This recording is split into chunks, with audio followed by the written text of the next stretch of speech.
There we are, live again. I know it's a weird time. I understand. I'm barely awake myself. I know it's noon, but I'm barely awake for some reason. It's a weird Saturday. But we have some millipede. I don't know their Latin name. I know one is glomerus, and there's a something epterus. But we have a very special guest all the way from Germany. So all the way from Europe, right? I think. Yeah, that's right. I don't know how time works. I think it's Thursday there. I don't know for sure. Lars will let me know. So we have Lars Meyer all the way from Germany. He is a keeper of a lot of invertebrates, apparently, and has been highly recommended by several people to talk about millipedes. And if he's game, we'll have him back at some point to talk about beetles. Apparently, he's a very big beetle guy as well. So without further ado, if you're already here, like and subscribe. If you haven't already, share it with a friend. Let your nerd bug friends know. Put it on another group I'm not a member of. I try not to pimp my stuff around too much and be that annoying guy. But other than that, let's bring Lars on, shall we? Lars, willkommen, mein Freund. Did I do all right? Was that German? Hey, it was all right. It was all right. It was very bad. I tried to put zero accent on it whatsoever. I mean, at least you tried. I'm giving you that. I just pronounced the words. So that's my German. That's all from Nightcrawler from the X-Men. I also know Wunderbar. That's it. So you just got all of my German at once. I appreciate that you know enough of my language to come on the show.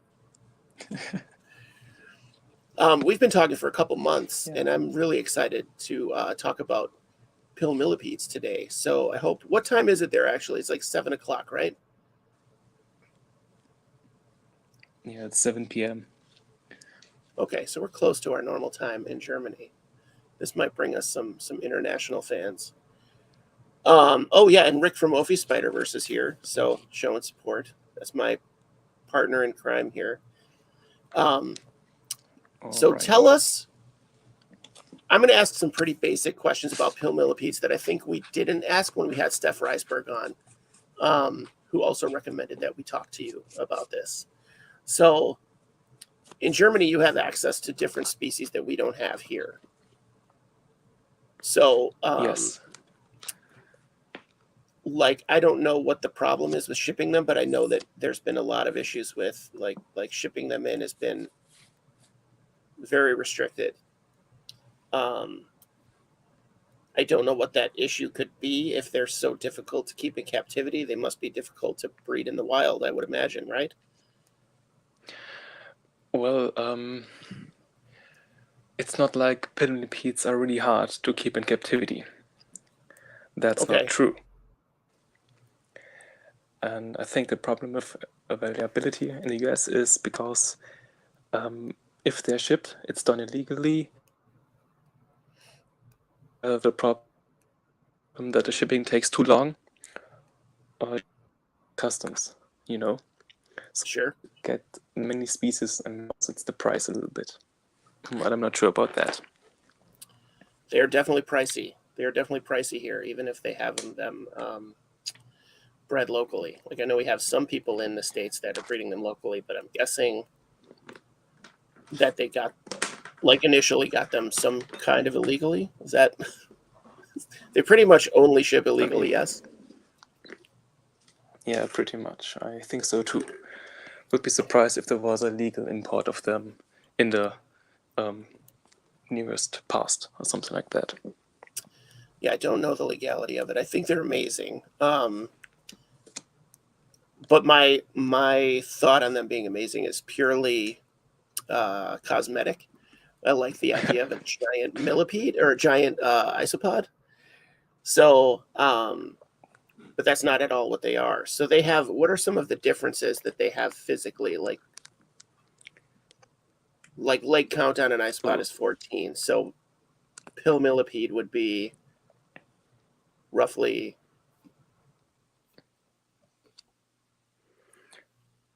I'm sorry, can you repeat that question? how many legs does a pill millipede generally have? Are they standard, Oh, or does it vary by species? I mean, that's actually a good question. Most should have the same Okay. leg count. I imagine about, I think 20, Okay. So maybe definitely more than 15 to 20, because like all millipedes, they have 2 legs per visible segment. And yeah, they're basically just millipedes where you cut out a piece in the middle, so they're very short. That's what they are. yeah, I was explaining them as midget millipedes to my wife today. She was like, "I don't want to see millipedes," and then I showed her pictures, and she was like, "Oh wait, these are okay." I said, "Yeah, I wouldn't show you something Yeah. you think is disgusting." She's not a fan of millipedes at all, which is sad because they are about the cutest thing on the planet. Okay, Okay. so they're definitely different and much larger.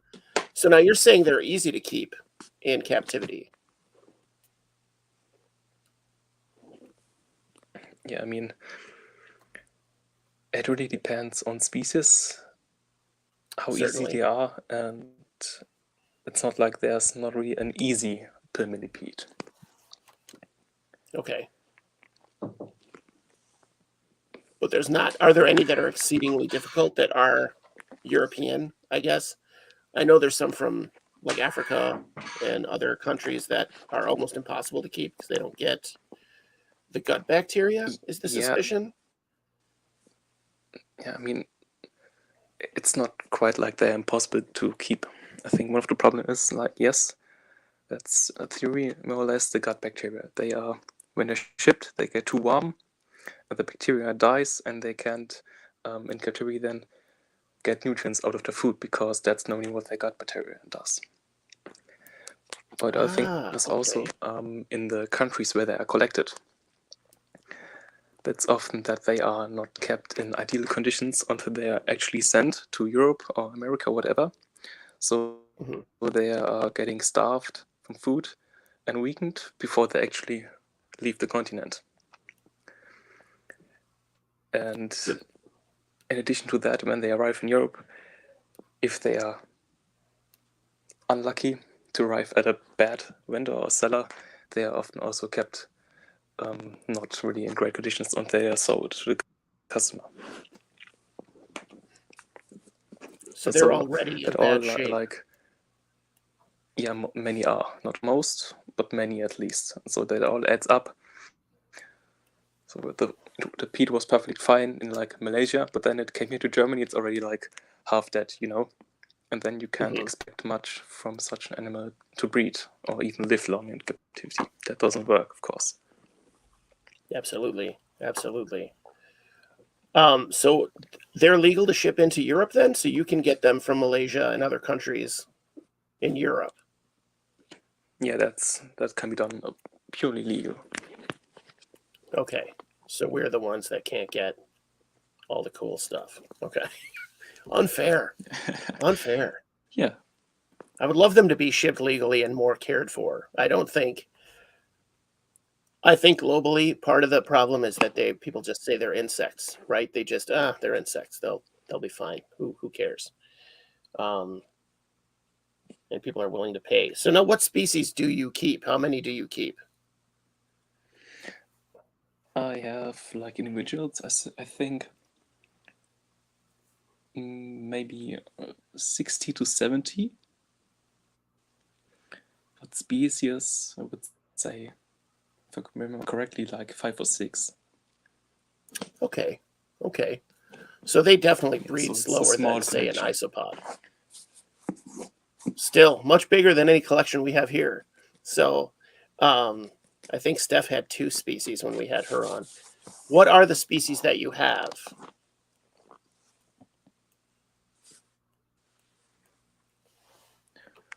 Sorry, you just cut out for a second.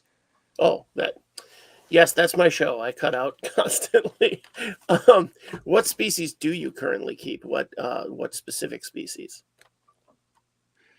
I have, that's for one, the Hilero species which are small from Thailand. I also have a German, which I collected myself, Chronovis marginata, and yet unidentified species, which I collected also here locally, but maybe or maybe and the different species, but it's tricky to identify them. And in addition to that, I have from Croatia 2 species, Chronovis pulchra, which you might already know. Those are the ones with like orange coloration on top of their black backs.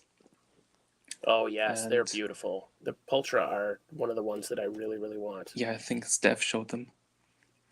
Yes, she does have them, and I would love to get them from her.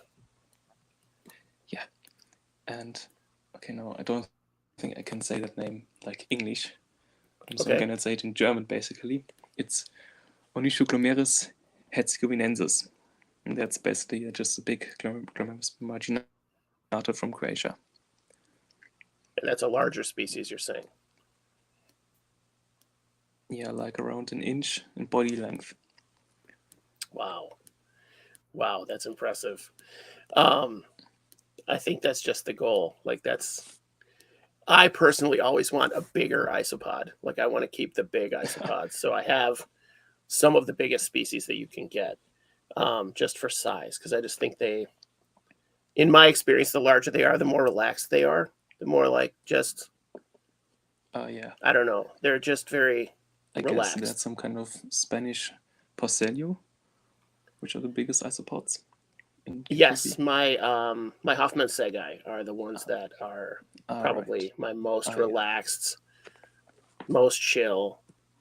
But they're like half an inch maybe. Like that's a big isopod, to be fair. But they're not. I guess with their Europods and everything, they come in at about an inch. Elvita Zone. This is how Americans speak German. Just so I don't know if you can see that or not. Moon changed his photo to a different jumping spider this week. I'm just fascinated by them. So then when you're keeping them, like what size? Do you keep them in containers or do you keep them like I know Europeans keep?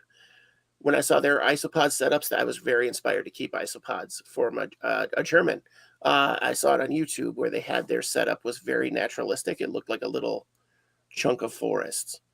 Whereas a lot of American keepers keep them in bins where they're fine, but I want to see my collection. Do you know what I mean?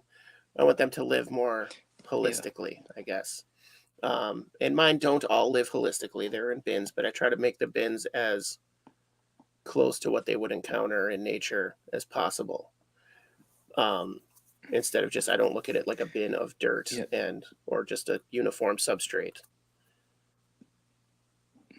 Yeah, I mean, I personally use only bins just because of the space. They like if I would use like an aquarium or something like that, it would be a lot heavier, a lot more unpractical to keep them in, and also you couldn't like stack them on top of it with a glass bin.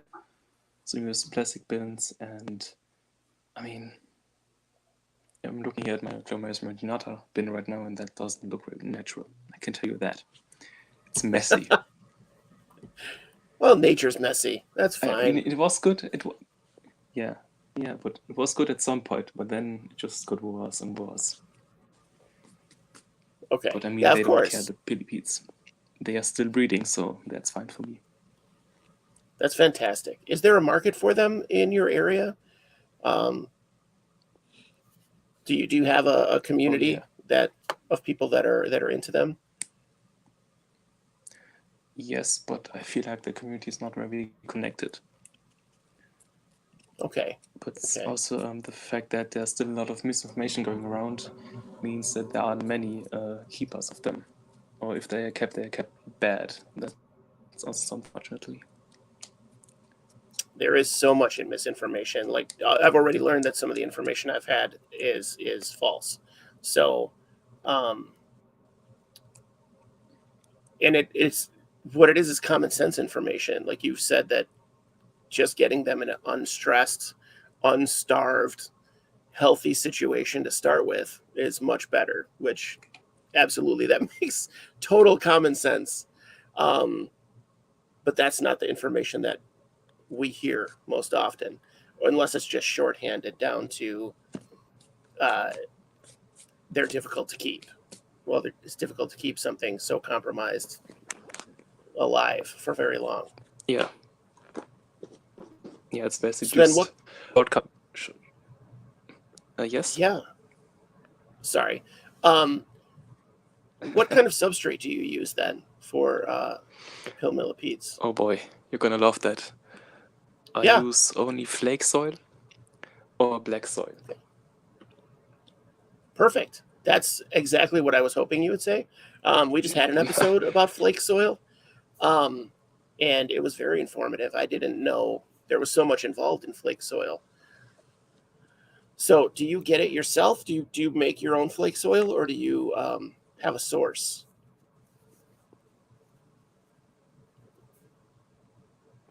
Sorry, can you repeat that? Do you make your own flake soil, or do you have a source where you purchase it? Oh, I purchased it from a friend, and then I usually ferment it a little bit longer for like 2 or 3 extra months, so it's a little bit more decayed. Sure. It's also better for my beetles. I use the same soil for them too. Yeah, I definitely want to try to have you back on to talk about beetles as well, because I think we have a definite fan base for beetles, and we definitely have keepers of beetles here that are. Yeah, I think it would be really great to compare notes across the ocean, right? International notes on beetles. But pill millipedes are still so rare here that I don't know of more than a handful of people that keeps them in America, in the U.S. But Yeah. it's really a shame that the community is not more connected with the internet and everything. I wonder how you would get that going. I don't know, but I'm going to brainstorm that for the next 2 weeks and try and come up with a solution for Germany. For Germany, since I'm German, I feel like it's the least I can do from my homeland, my ancestral homeland. Yes. So, and if it works, we'll figure something out. Yeah. So you keep them on flake soil. Is there what supplemental diet do they get? Basically the same as millipedes, or do you supplement them with like fresh vegetables, fresh fruit? Well, I have actually just tried that a few weeks ago because what I had before is that pillipedes don't eat any vegetables or fruits at all, like nothing. But I thought, well, I mean, it doesn't hurt if I try. Sure. So I gave my Dromus marginatus some kidney and a piece of apple, and they took that. Oh, fantastic. But that was only one case where I did that, and otherwise only get lichens and moss. So they eat that as well. They devour the lichen and yes, moss. They absolutely demolish that stuff. Is that stuff that you harvest? They are going crazy on that shit. I tell you.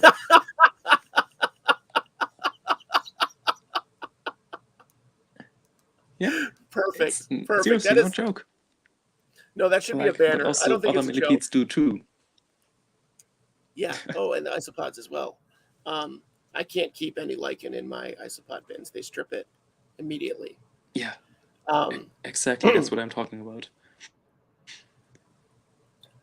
I haven't had any luck with millipedes myself, so I have to go back to basics and get a flake soil person and do that, because I just want to give them every opportunity. I'm fascinated by the regular millipedes. But until I get pill millipedes, I'll have to just settle for the exotic millipedes, right? I think it's great that so you harvest the moss and the lichen yourself, yes? Yeah. Yeah, because I think I've seen pictures come up from your Facebook where you're out foresting. Yeah, I well, think. there is a tree nearby here that's always lichen and moss-covered branches. They are constantly falling down like small pieces. So just grab those from my garden basically, and then toss them in my bins. That's so handy. And you just throw them right Yeah, in. No, no, no, like, nothing at all. yeah. Just no freezing, not in the oven, nothing. Why should I? I mean, that's nothing on there that could harm my animals, anyways.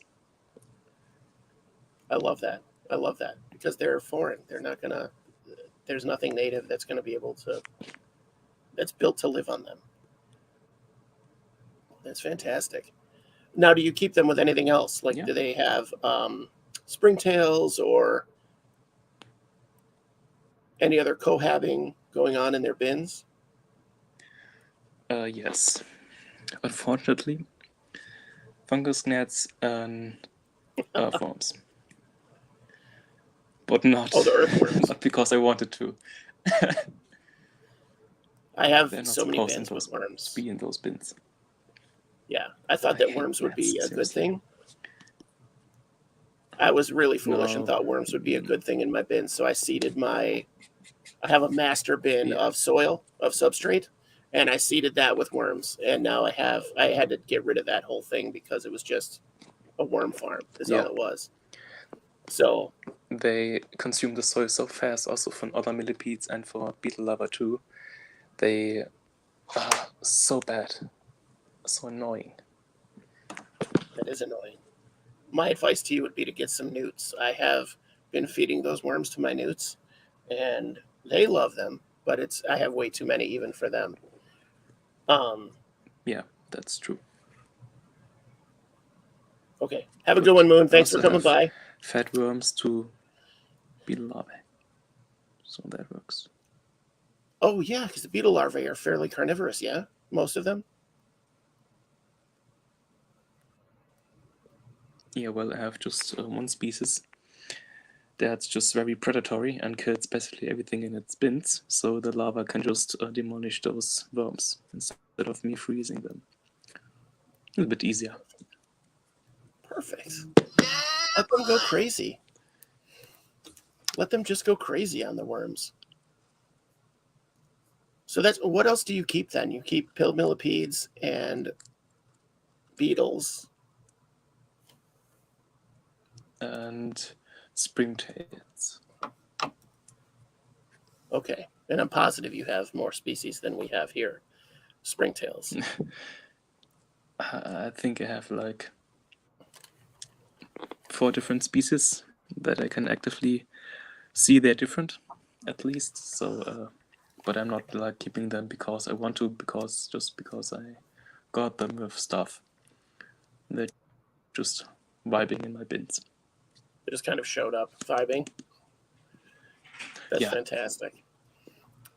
We have a budding market now, a very fresh market of exotic millipedes where you can get them in all different colors and sizes and different shapes. I had no idea. I thought they were pretty uniform, but I didn't know there was that much variation. So springtails yeah, is going to be a new crazy microfauna that everybody wants to keep here, um, which I understand. I understand. But when you get to the point that a millipede is megafauna, that's that's kind of insane to me. Um, so now, how fast do they breed? If you only have about 75 individuals but 5 species, it obviously really they don't depends breed on the very species, quickly. honestly. Sure. Yeah, some species are breeding slower but steady, but others, like I had a friend, had like Ramirez postulata, a very easy species, and I think he had maybe 15, maybe 20 adults, and he got 200 babies in a few weeks. Oh my gosh. Okay. So that's the dairy cow Yeah, of so the. some are just exploding. Yeah, Wow. you could almost say that. But others are not as fast, of course. It's Well, generally a slow progress to get them breed. nothing's as fast as dairy cows. So, well, there goes a house millipede down my or a centipede down my wall. Okay. Sorry, distraction. That's a big guy. So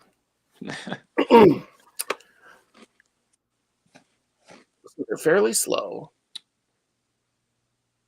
Yeah. Do they have a decent lifespan? Yeah, they live for a few years. Okay. That's better than a lot of invertebrates that we see. Yeah. But it also just takes them a long time growing up, maybe like 1 to 2 years until they're fully grown. So they also just live a long time before they can actually breed. Okay, so they don't breed immediately. Like with your isopods, no. they're not even close to adults before they start breeding. So they're very young before they start breeding. So that's Yeah, probably part of it too. Those guys here, they start breeding before they have reached their final size. Okay, very responsible. Wait till you're an adult, kids. Don't start breeding until you're an adult pillipede. God. Abstinence is the only answer. No, we're not going to promote that on this show. Not on this watch. Oh no. So then throughout Europe, are there more? Is it more open borders as far as trade in these things, or is it not so much?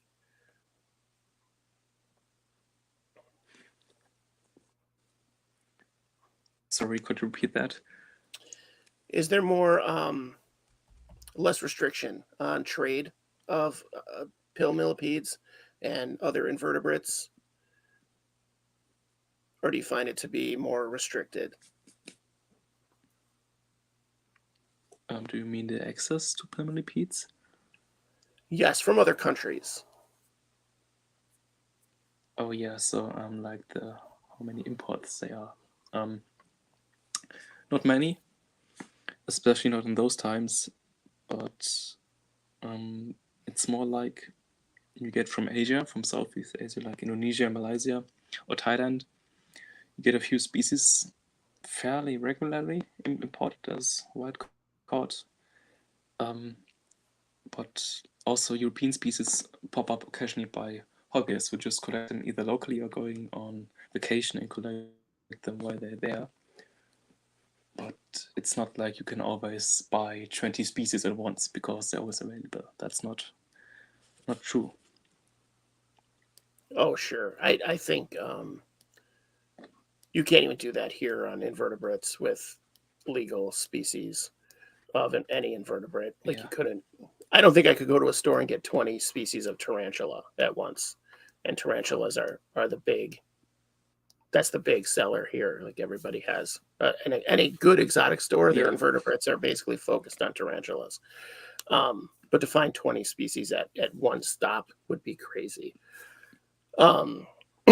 We are getting that way with isopods here, between breeders selling in local shops. And that I think is exciting, because I think there's a Yeah. lot to be said for keeping invertebrates. I think it's a great hobby. I can only agree. I hope so. So when you're keeping them, what size bin are you keeping at a mature colony in, or mature culture?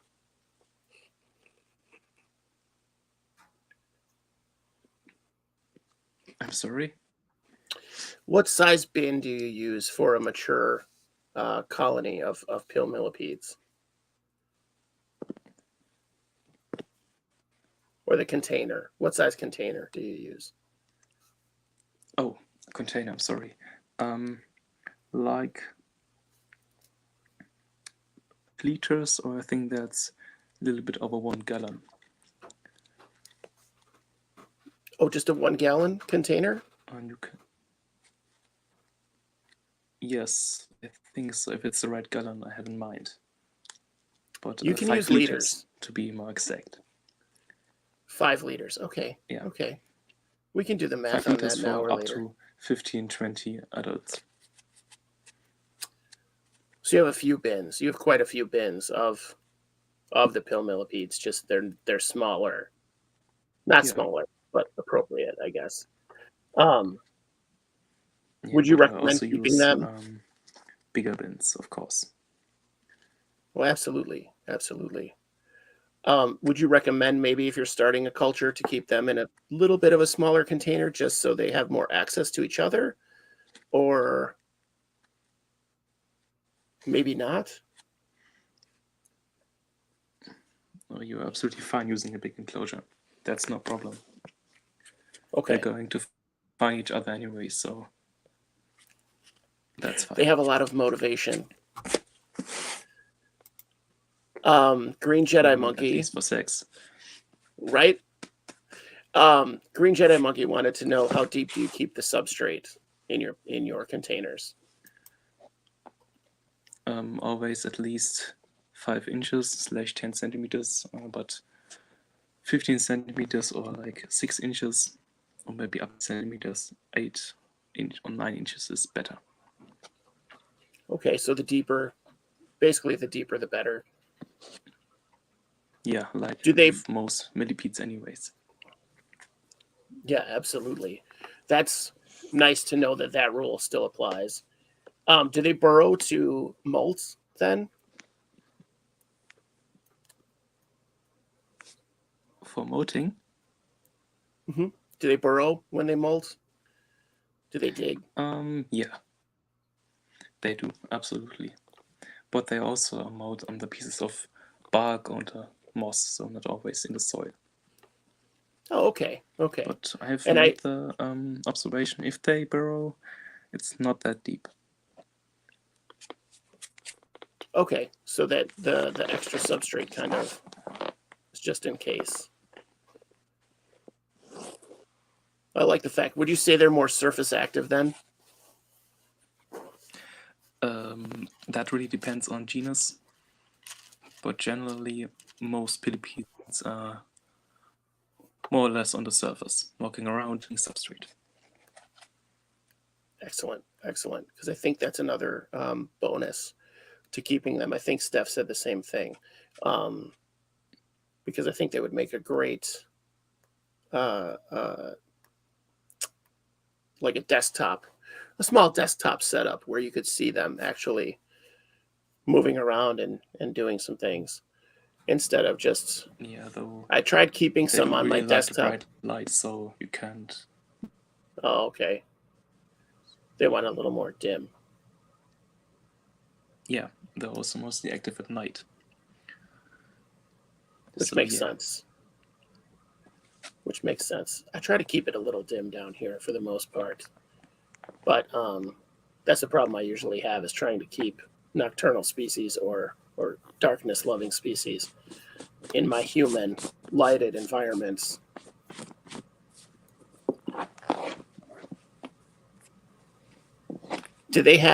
Are there any other additions that you make to the soil, to the substrate, or what?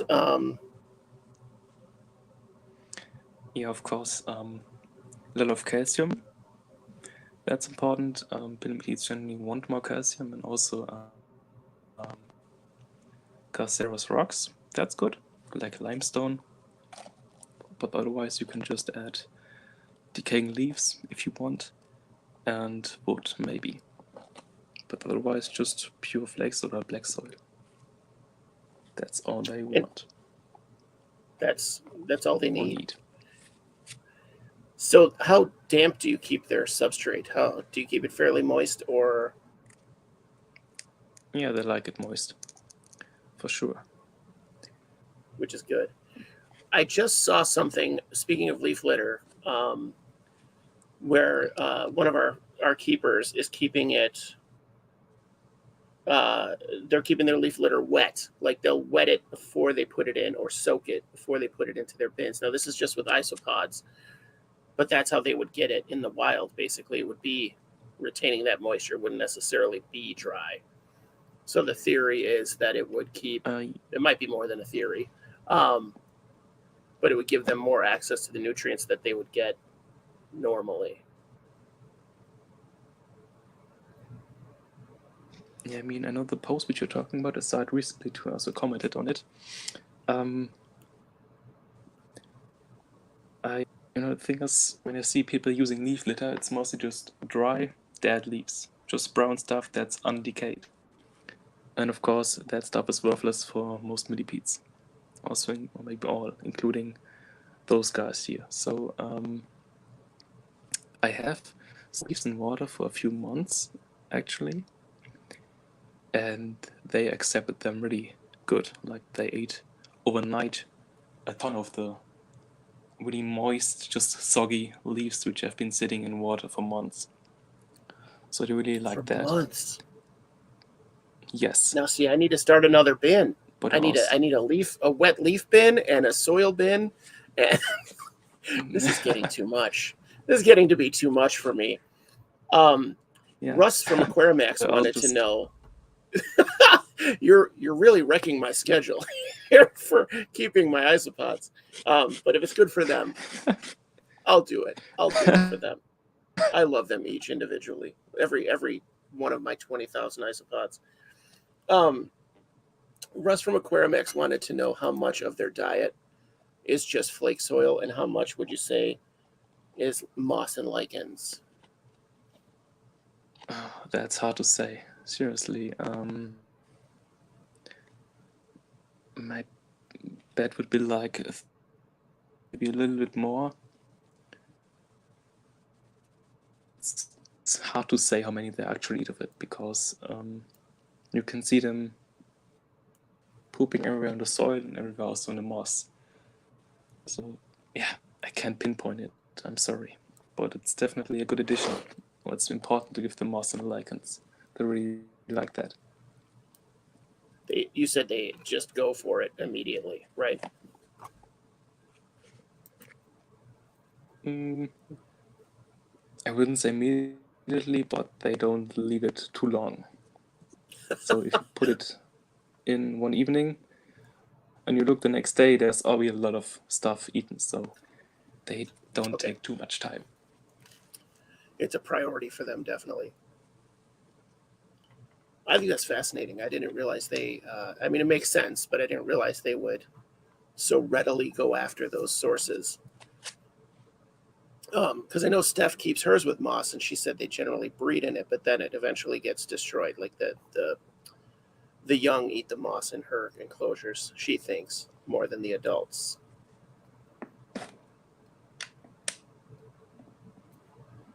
But maybe not.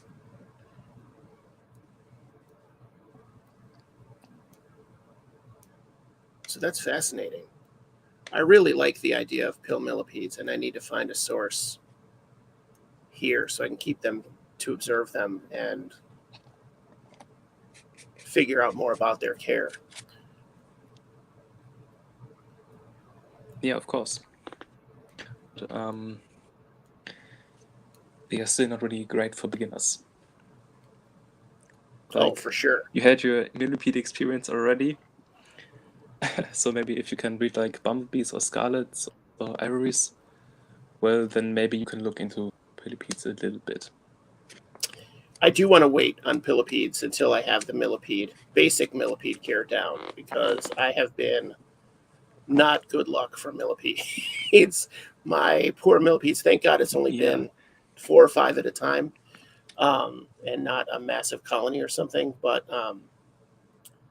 yes, I am not a good millipede keeper. I need to figure that out, how to do that better. So these, you would say they're advanced millipedes. A pill millipede is more of an advanced keeper's pet. Yeah, absolutely. Okay, even the easy ones. Even the easy ones are basically like an advanced millipede. Yes. Okay. Yeah, I mean, of course, even a beginner keep right, but it's also always the more millipedes you have kept in the past, the less likely you are to make mistakes or to like forget missing a bin or something like that.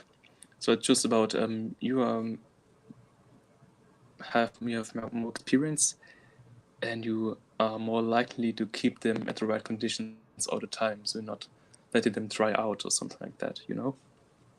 Right. You'd be able to watch for warning signs and all of that. We have a success story that just came on. So Phycobubbles, has his glamorous postulata bred for the first time. Nice. So that's another American that has pill millipedes that I didn't know about. Yeah. Congratulations. Congratulations, indeed. Those are another really pretty one. Yeah, I didn't see any Latin names, but I did Google them this morning. It's just pill millipedes, and there are so many different species that I didn't know existed, which I think we're going to find more and more of in the near future as people are finding that there's a market for these creatures that they just thought were, you know, who wants these? They live under your garbage can. Yeah. So now you have them locally as well, yes? You have local species? Yeah. Yes. Do you know what species that is, or you said they're unidentified? Yes, so Glomerulus marginata and yet unidentified species. Fantastic. But similar to the marginata? Not really.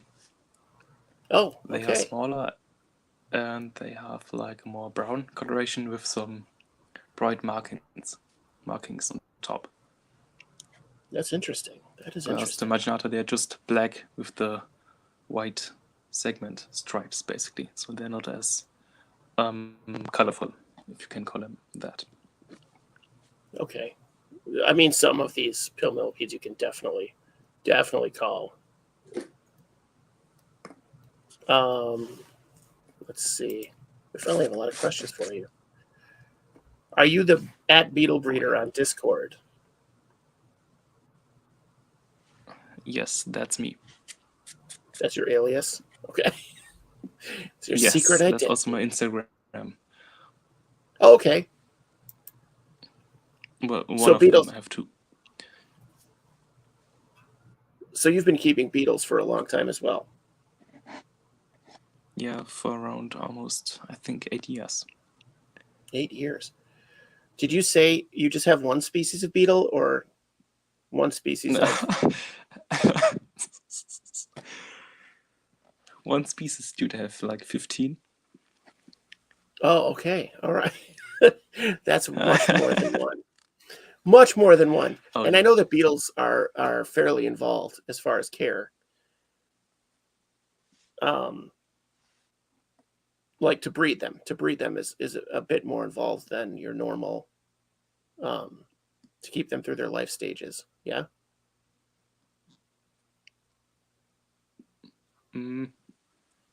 Not so sure about that. Oh, okay. Some people on YouTube make it look very difficult. We'll have to find out. I'll have to have a talk with those people. Stop making it look so scary. But we can talk about that. We'll talk about beetles another time if you're game. If you're game. I really want to talk about beetles at some point in the near future. Sure. Because we haven't really had that discussion. Spread some knowledge. Absolutely. I mean, we appreciate the knowledge that you've spread today. I really appreciate that. It's very, for me personally, that is very simplified and streamlined. You made pill millipedes very much less intimidating, but still, yeah, it's just focused on the fact that they are difficult to keep.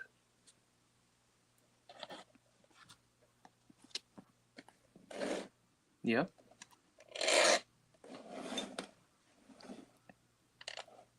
That is fantastic. So, to the audience, did you guys have any more questions about pill millipedes that we didn't cover yet?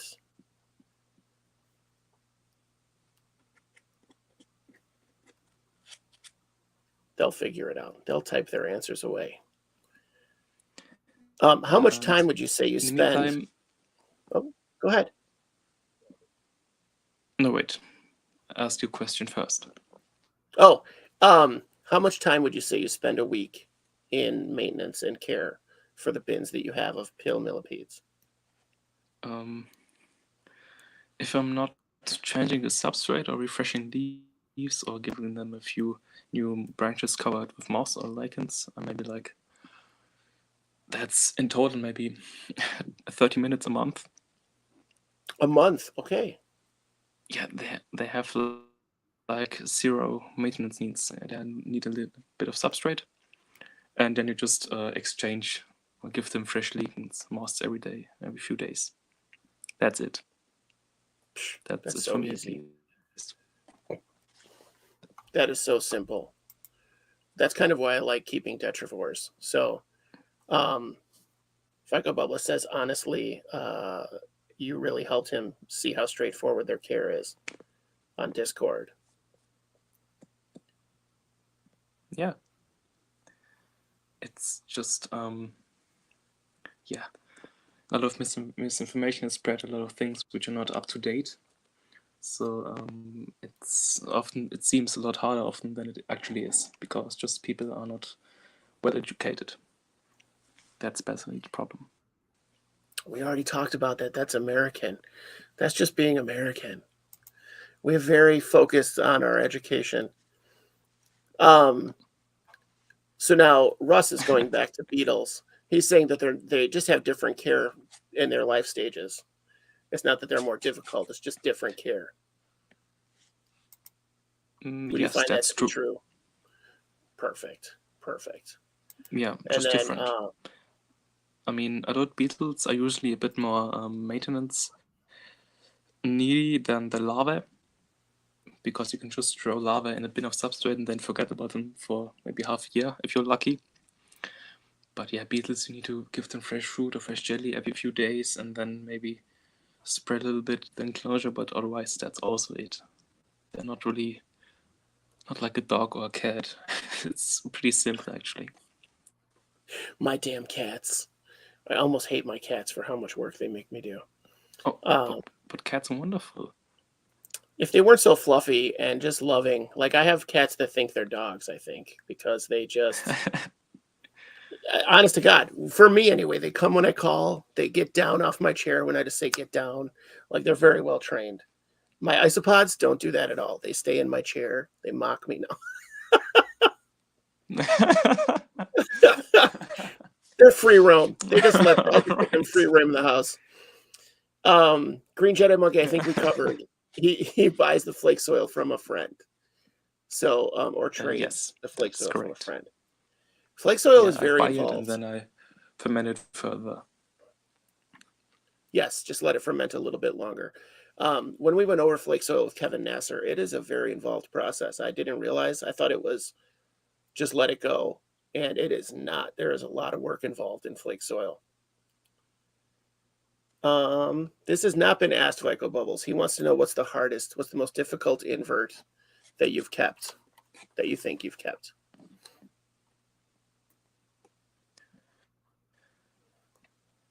I think that's a hard question, because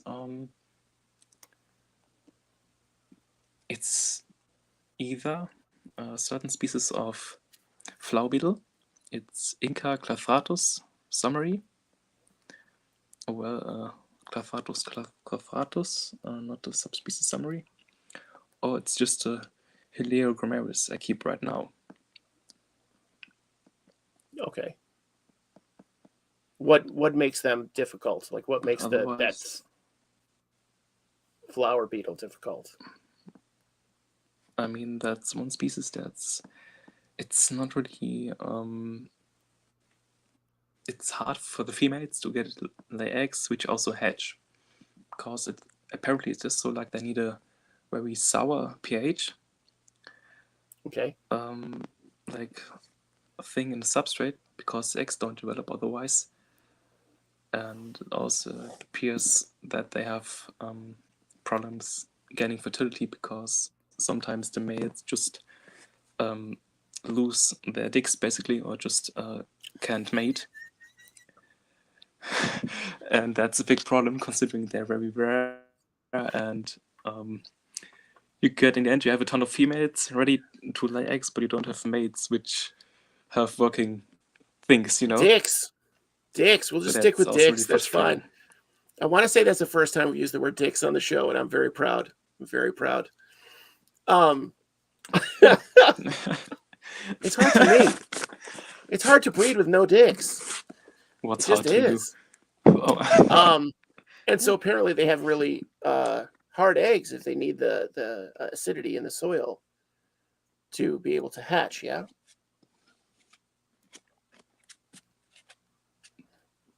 Yeah. That's basically it.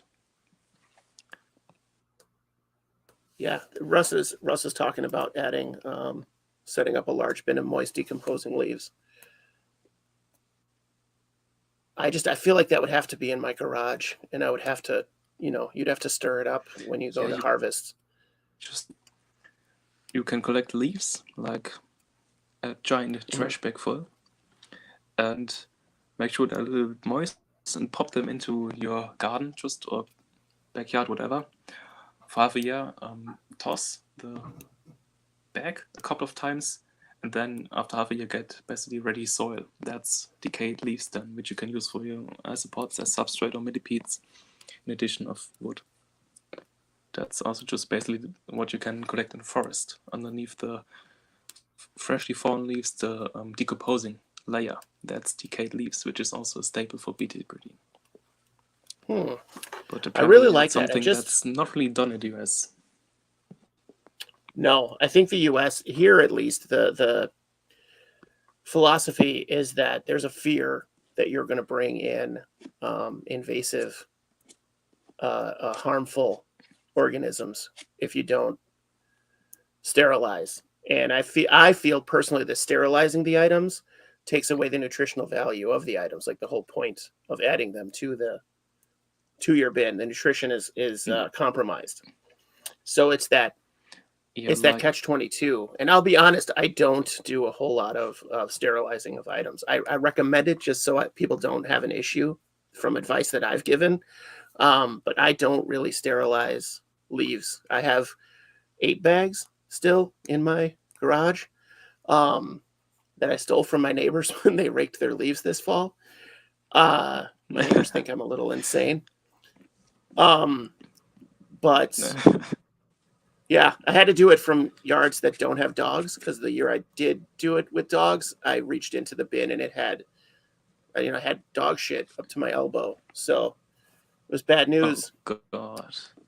Yeah. So I was very upset, but it was my fault. I should have checked. But I don't really do a whole lot of sterilization. I do, like I said, I do recommend it just for people that are scared of it, I guess. But I do feel that it compromises the nutritional value of the detritus. Yeah, I mean, the that thing you're is, putting in. Yeah, I mean, if you're sterilizing, always taking away some of the microfauna, some bacteria, some fungi, and I think that's something many people don't realize.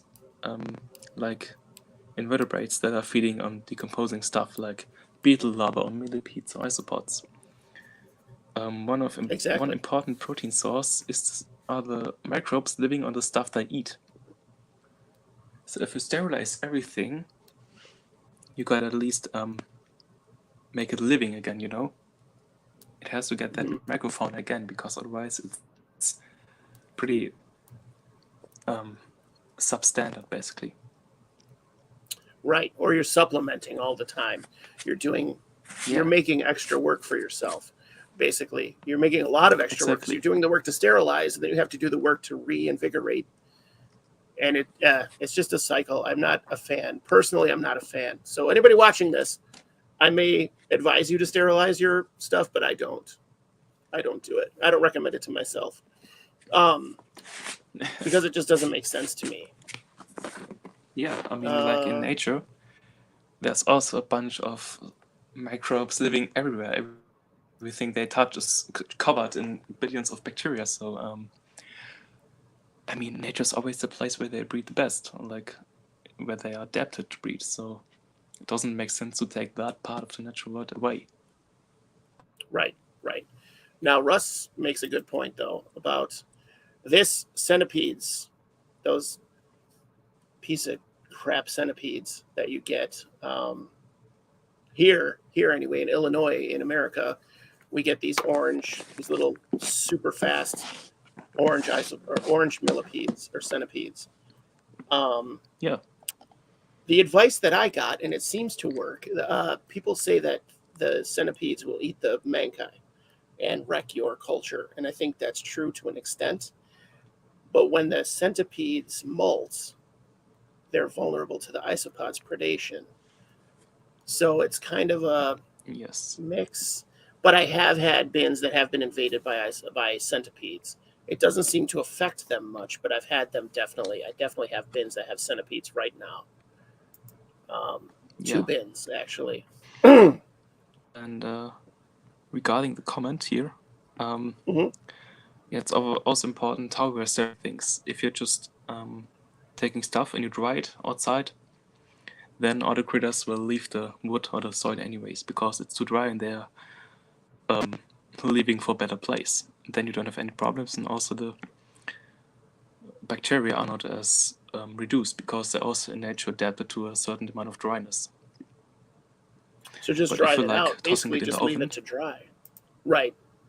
yeah, Or exactly. But freezing if you it. toss it in an oven at how many degrees Fahrenheit, whatever, it's killing also all the bacteria and the good stuff because they're not adapted to whatever heat you are putting them into. And the fast drying that kills everything. And that's like the worst thing you can do. Putting things in the oven, seriously, because the heat just kills everything. And also that's how we get mite explosions and stuff like that because there's nothing fighting against that. Yes. Yes. Yeah, and I try to use the springtails to fight my mites, and I just inoculate every bin I have with springtails like as much as possible, like Russ is saying here. yeah, So to just have that many springtails because they'll bring back the microbes as well. I guess there's different philosophies, but I definitely see the benefits of both. Um, but personally, I think to the benefit of the cultures, it's just I don't know. I'm not. I feel like soaking the leaves too would get rid of the centipedes. They're not going to sit there in water. yeah. Bake the I mean, rotting in the end, wood. it's only about removing.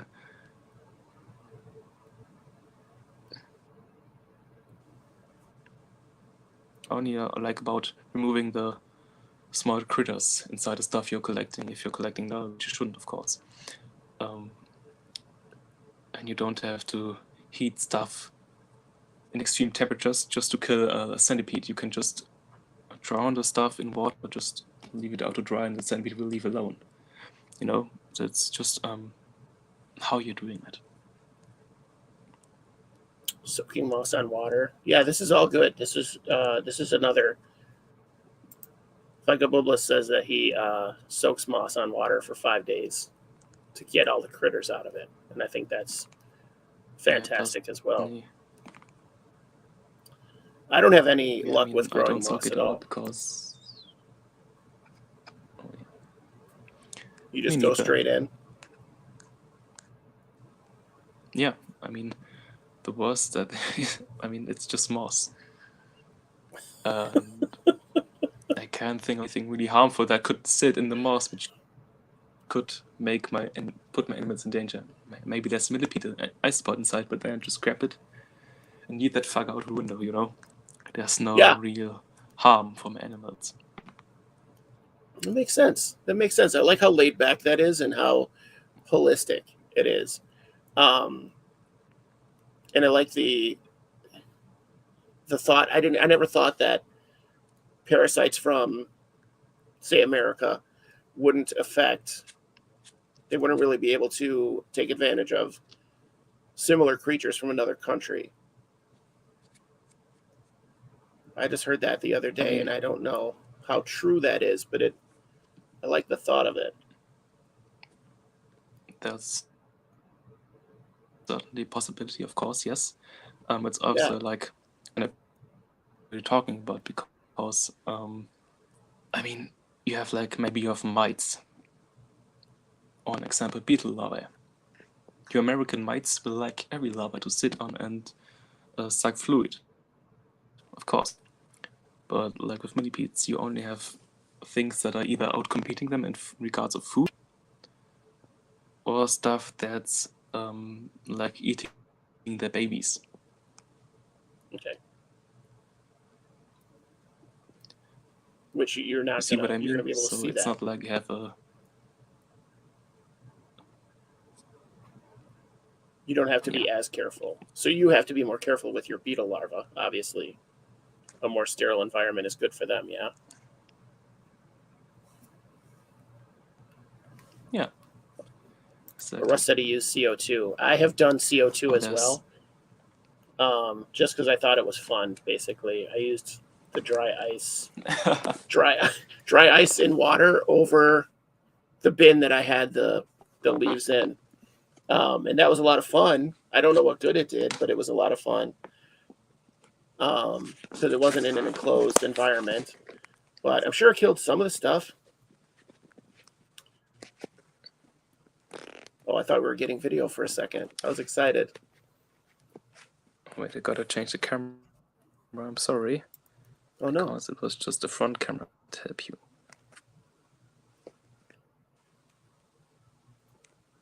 So with CO2, what I did, I don't know what Russ did, but what I did is take blocks of dry ice and put that into a bowl of water and let the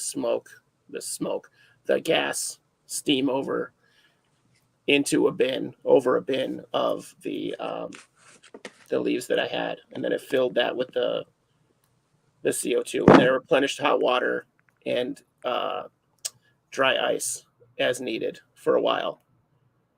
So, and it was cool to see. I think it did stuff. All that CO2 has to suffocate that stuff, but I don't know how long a centipede can go without oxygen.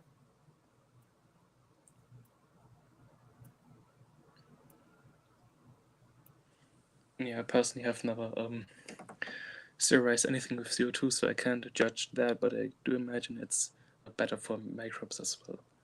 So yeah, I mean, just gotta try it out, I guess. I'm no scientist either, I'm just a hobbyist. I think we're all armchair scientists because we definitely are taking observations, we're taking notes. And in our hobbies, in our collective hobbies, scientists are really taking note of the citizen science that's happening, and at least looking into it, because there's so many people now that are doing things like us, that are keeping organisms in different ways with differing values of success. Yeah, absolutely. I mean, I think it's a good example what hobbyists brought us in knowledge, because if you look at beetles, I would say at least 50% of all beetle larvae from the species we are breeding in captivity are not known from the wild. So without breeders, many larva stages wouldn't be known at all. There would be no photographs, no anything, and also we would know how the species develop, what they are eating, how long they take to mature. That's all stuff that has never been recorded in nature for hundreds, thousands of species actually. So we are in captivity also taking many steps to learn that kind of stuff. There are so many beetles. I am blown away when I dabble into beetle. I know very little about beetles, but when I dabble, how many species there are, it blows my mind. Yeah, it's addicting. Be careful. Yeah, Beetles are I awesome. haven't even touched get some. I haven't even dabbled into beetles at all because I know I'll go cannonball into that level of that branch of the hobby. The only difference between science and screwing around is writing it down. That's 100% true. kind of. Yeah, don't seal it in the microwave.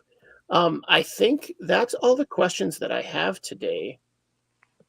Did you have any other bits of wisdom to give to us for concerning pill millipedes that we didn't cover? Oh, yes. Okay. That's one important thing. So pill millipedes is a broad term. I mean, when we are talking about pill millipedes, we're talking about two separate groups. Clovarida, which are the small pill millipedes, which are mostly in Europe and Asia, and Sparrowtarida, which are which is the group which also has the big species, which are mostly from America, not America, of course, Asia and like Australia and also a little bit of Africa.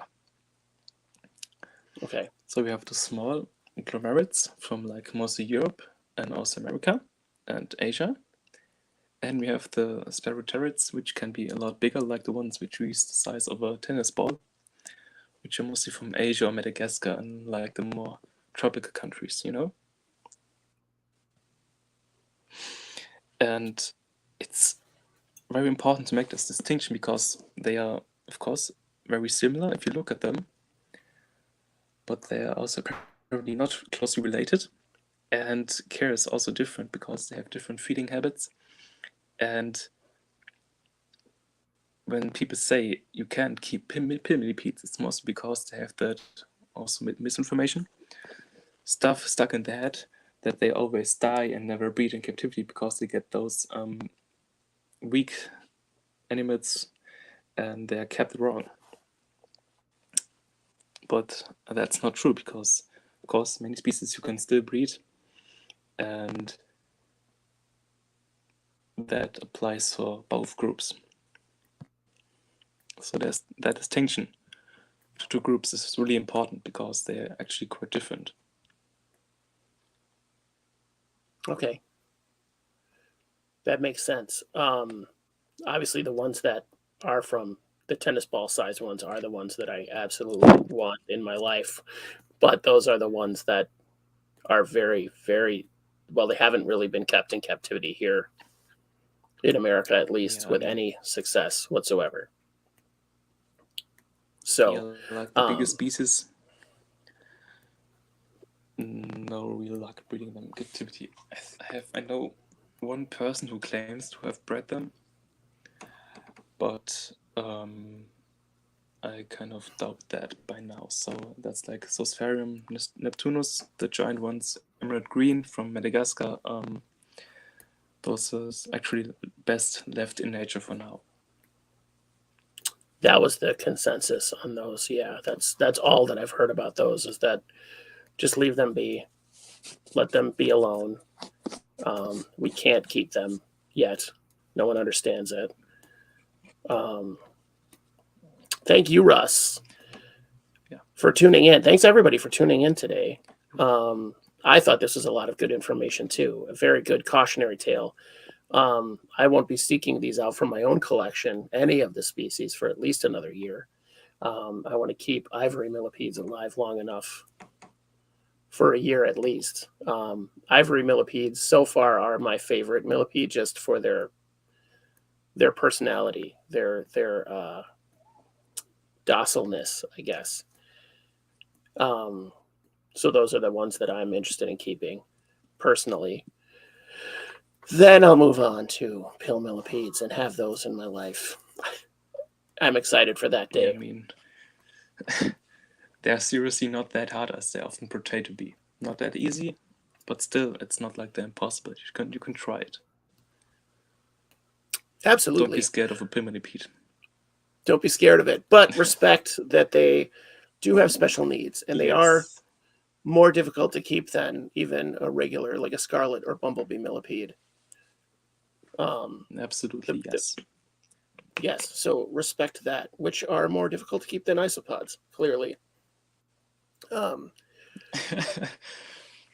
Isopods are so easy. I don't even like, even the difficult ones are easy compared to so many other things. And I think that's the big draw of the isopod is that they're just so simple. Even the ones that require extra care are still super easy to keep compared to other organisms. But thank you, Lars. Thank you for coming on. I know there were some issues, and I'm very appreciative that you came on anyway. So I appreciate it very much. You're very And welcome. definitely, I hope you had a good time, because I intend to try to badger you to come on again to talk about just Yeah. beetles.